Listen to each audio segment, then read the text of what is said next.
Hello everyone, and welcome to this week's episode of Idiots in the Wild.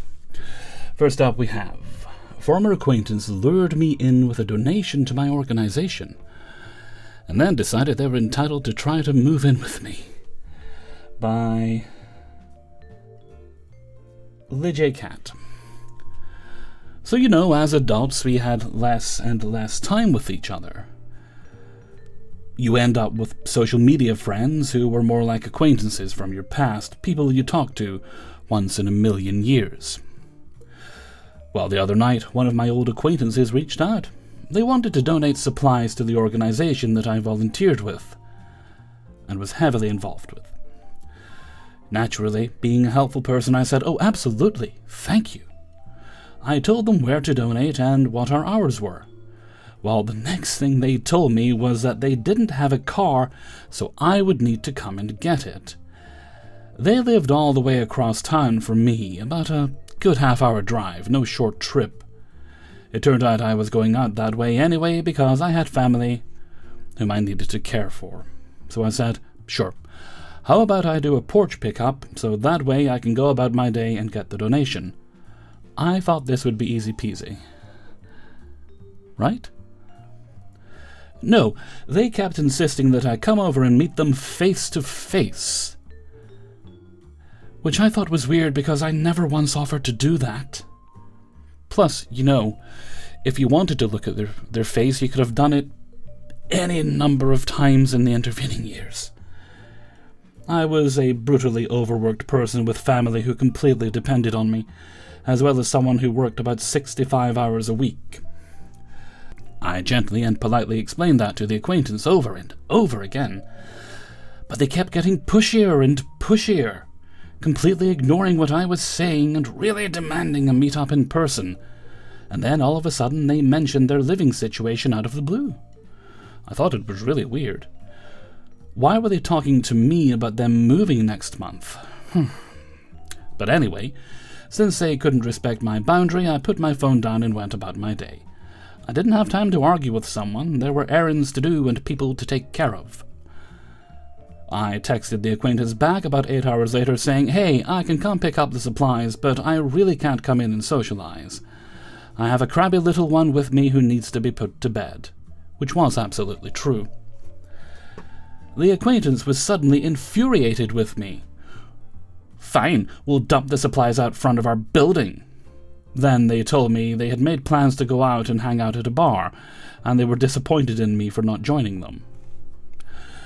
Okay, where did that come from? I don't even drink.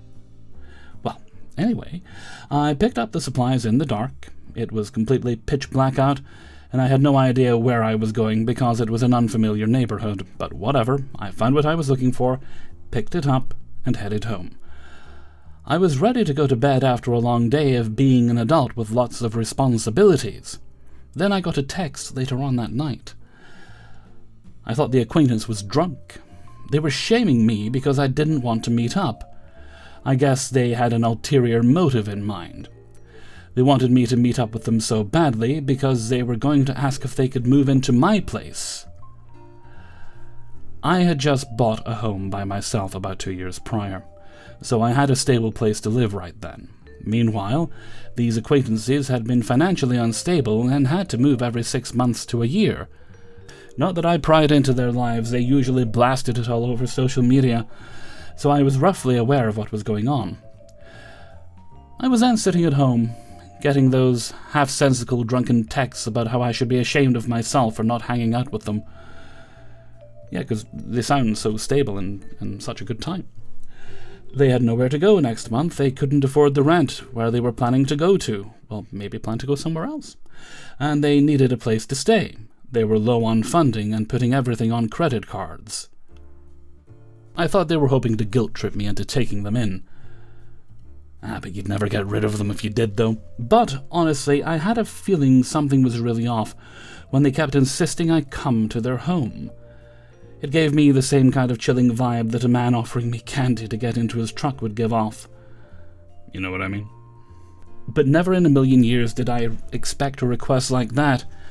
Hey, acquaintance from years ago, I'm going to make my financial and living situation your responsibility, despite being a grown adult. I didn't say a single word back to them, and I didn't plan on it. I thought silence was the best thing I could do right then.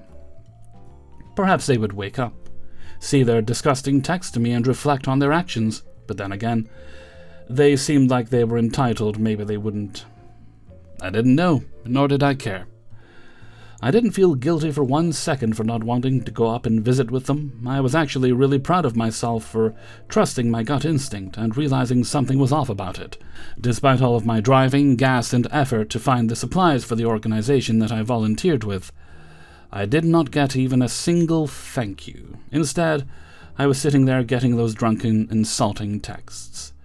Apparently I was such a bad person, that's putting it nicely, they were definitely not wording it like that, for not wanting to take in people I barely knew.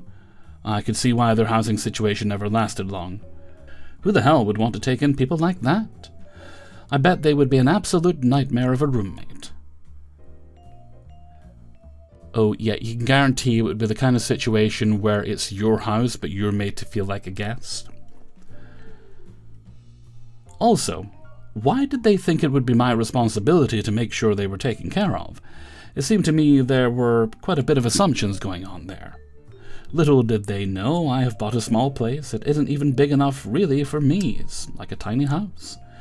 There was no way we were fitting multiple people in there, not to mention all of the additional pets this acquaintance had. Take the pets. Forget the people. All of us in there, combined with my 2 cats, would definitely have been against the fire code. So, even if I wanted to help them, I wouldn't have been able to. Yeah, my post was ridiculously long, especially for Reddit. Not YouTube, though, where I was sure most people wouldn't actually read it. But you know what? I had to get those thoughts out of my head. Trying to process what the fuck was going on right then, writing is a good way for me to get it out of my head so that I wouldn't go mad trying to process that unusual social situation. My brain likes to dwell on shit and fix it, but obviously I couldn't fix that situation. That day was just another reason for me to feel like the world only sees me as a tool or a resource. I'm just here to pour from my empty cup and give, give, give.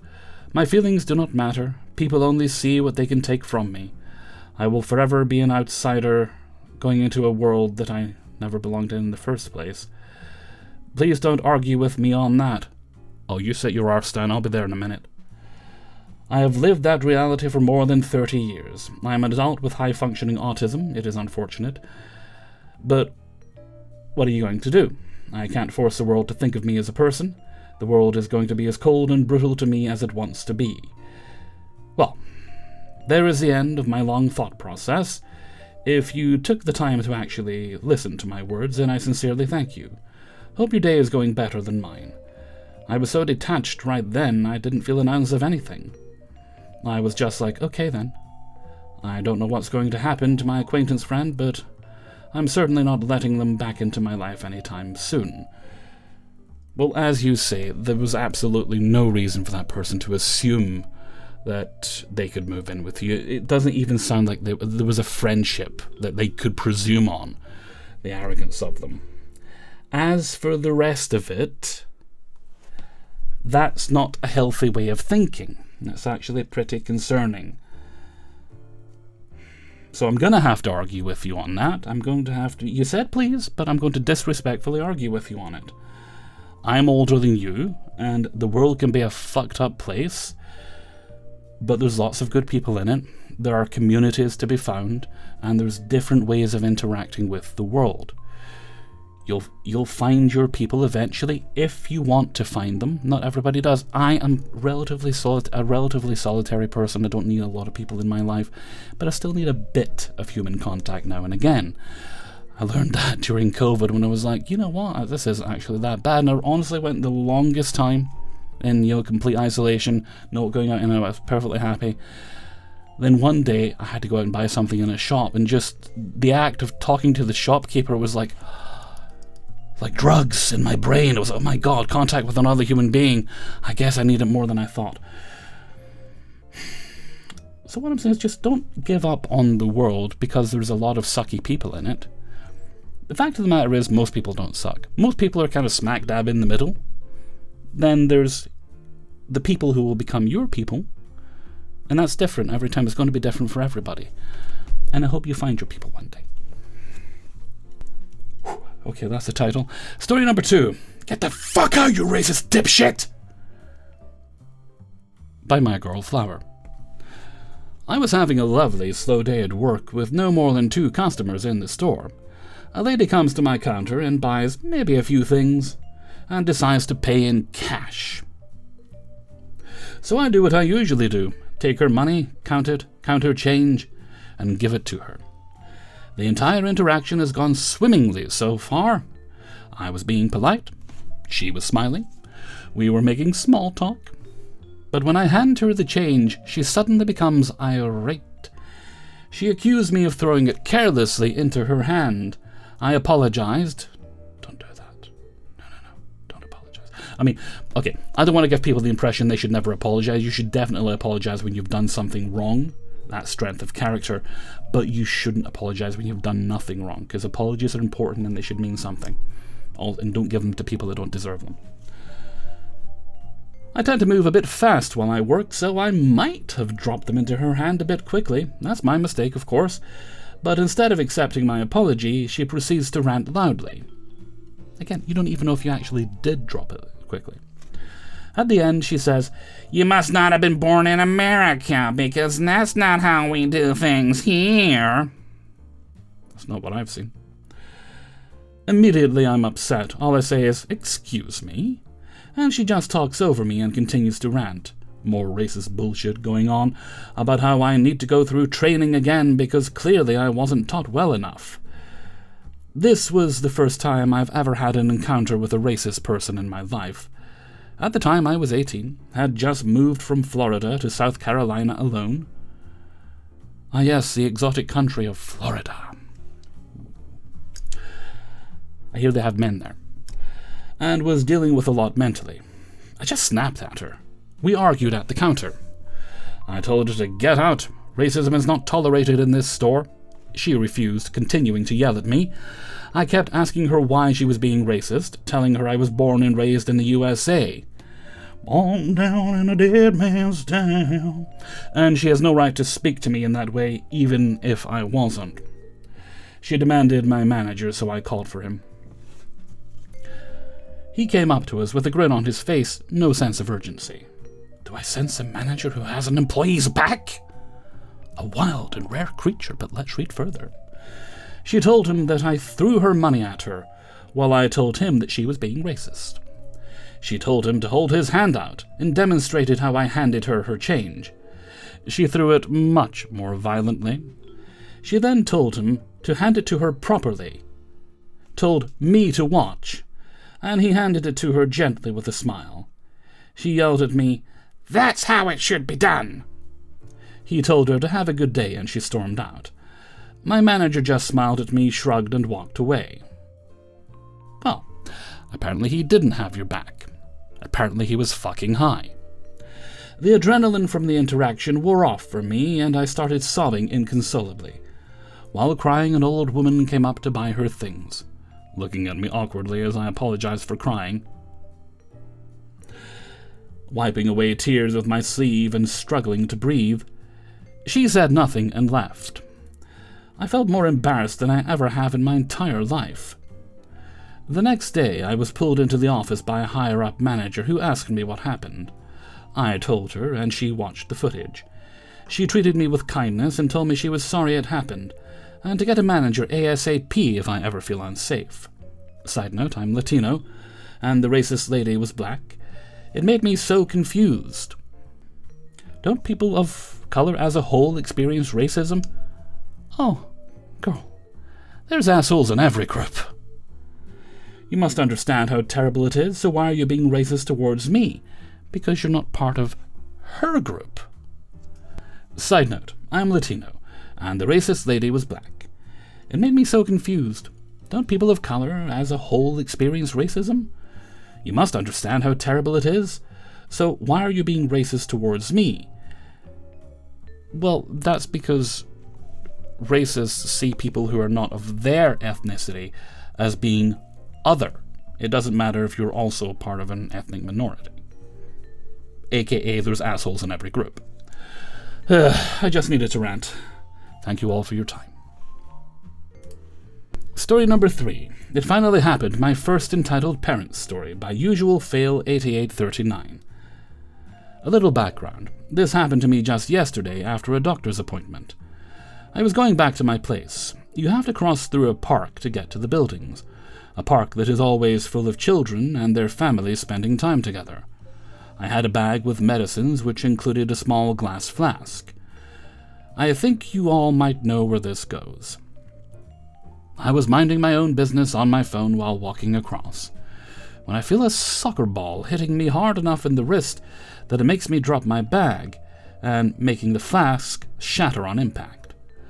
Annoyed, I can see a kid shouting for me to pass him the ball back. Of course I do. But now I want to find his parents and see if I can work out something with them. The medicine wasn't exactly cheap. So I walk towards the bench with the parents and start my story. Disclaimer, this is all from memory, and I might get 1 or 2 things wrong. Hello, is this your kid?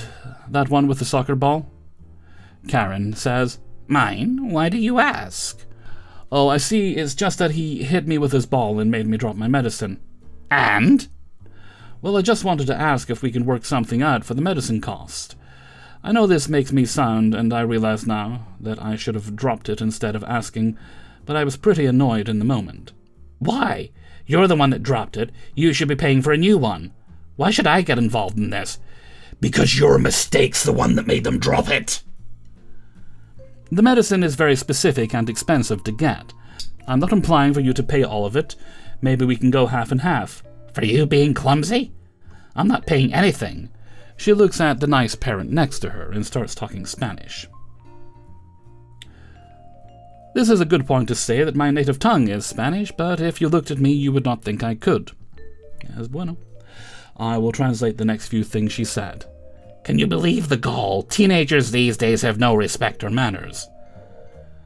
Well, what if that medicine is very expensive? Absolutely not. These people always do things like this to scam money out of us. My kid was just playing. This wasn't his fault. She then proceeds to say a few Spanish bad words that I'm not exactly sure how to translate. B words, idiot, F words.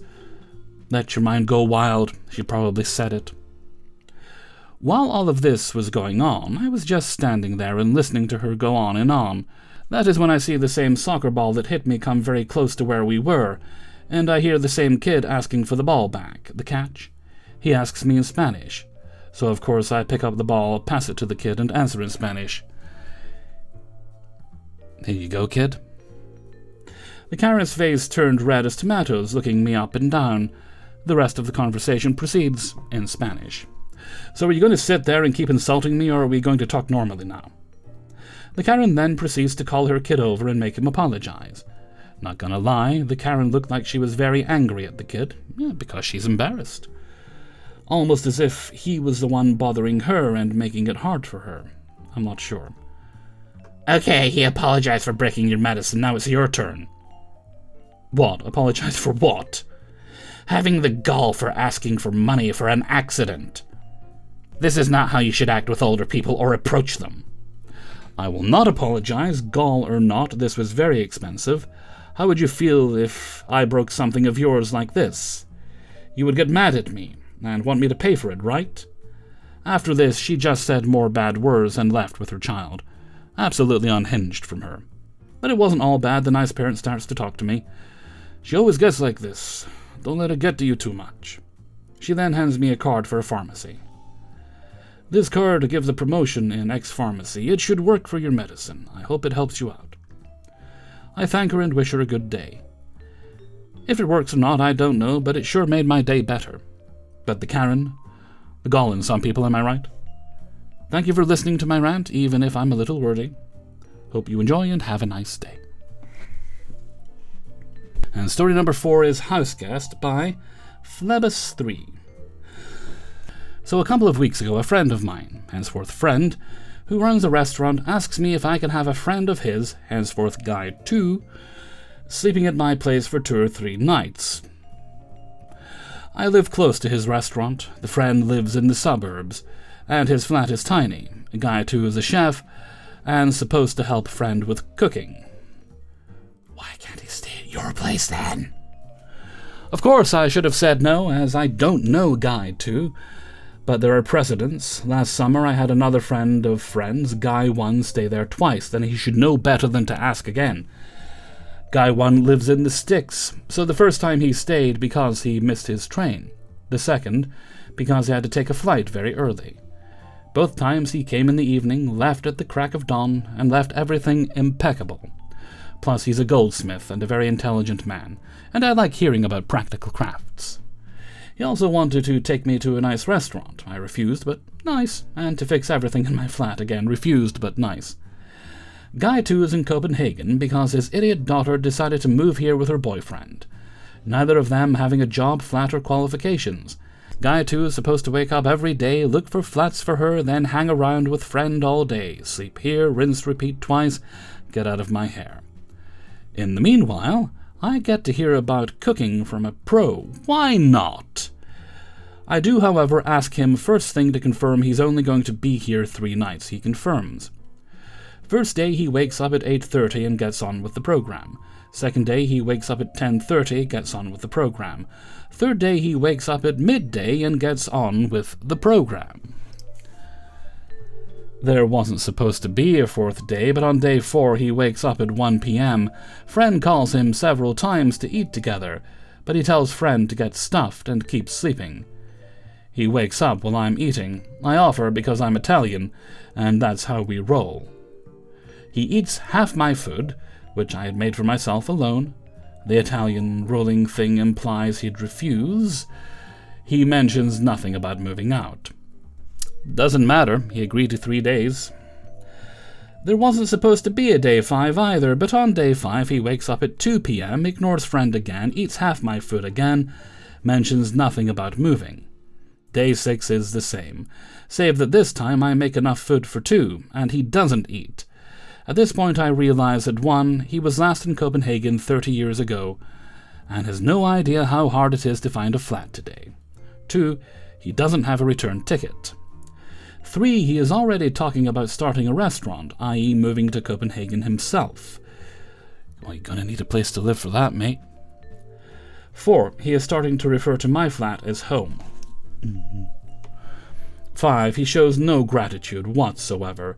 He keeps promising to show his amazing cooking talents, to make food for me, but somehow, something always prevents him. He tries to get me to fix his phone and find things out for him. He also disses friends' food constantly. To be honest, he's mostly right, but he was supposed to help with it, and he hasn't. He just sits in his restaurant trying to pick up women. On day 7, after he wakes up at 2 p.m. again, and again stinks up my whole flat with his cologne, I tell him that on day 8 I have to work at night and need the room. It isn't true, but it's realistic. I had to work the day. He says it's okay, he is going to sleep at a common acquaintance's who has agreed to it. On day 8 I wake up early and go to a course. When I come back at 5 p.m. all his shit is still here. He shows up shortly later telling me he left it here to go flat hunting, but he'll get it at 8. When he goes to the common acquaintances. At 8 p.m. he shows up and tells me that common acquaintance is an arsehole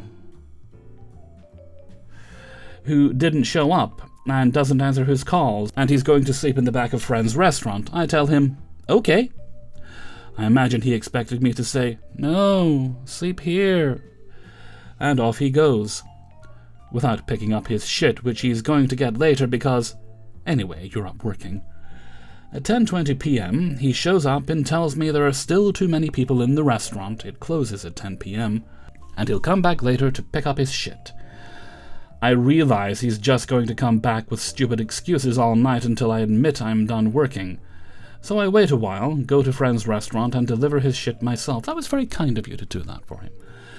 Friend's waiter, who was closing the restaurant, is very surprised, because he really thought Guy 2 was going to sleep at my place. I don't think that thought came to him spontaneously. Today is day 9, and I'm betting with myself that he is going to ring my bell sometime around 11 p.m. I'm going to pretend I'm not home. I'm not sure he'll get the message, but you never know. Update: he didn't try on day 9, but he tried on day 12, today, exactly in the manner I had predicted. At about 4 p.m., I was busy making gnocchi, and, as this is an actual Italian dish, I was making industrial amounts when someone rang my bell. I assumed it was one of my usual guys distributing flyers and ignored it. 3 hours later, I went to hang around at friend's restaurant. Guy, too, was there. He said, "I tried to come say hi, but nobody was home." This was BS. He knew well I'd be at friend's restaurant, and that he could talk to me there. To confirm my suspicions, I went to the back of the restaurant, and as I expected, his shit was there, all nicely packed and ready to be hauled to my place again. To make this even more shocking, he ended up leaving very early and leaving his stuff at the restaurant, indicating that he now sleeps at a flop house in the middle of nowhere, and one so disreputable he can't even trust to leave his flip-flops there. I'm starting to think this is not a chef looking for a flat for his daughter, but a penniless hobo looking for free accommodations and possibly a job in town. I guess I'll have to either ignore a lot more bells or tell him unequivocally to get lost, and I don't like shouting at the unfortunate, even when they deserve it. Update 2, he's unemployed. He's been lying about being some kind of high-level hotel chef. He was fired from a family restaurant 2 years ago, and looking for jobs in town. For all his idea that he's the world's 3D quantum chess champion, he's fairly easy to trace online. Half update 3, having found, apparently, a slightly better flop house, one where he can have his bag, he is now claiming to stay at a luxury hotel.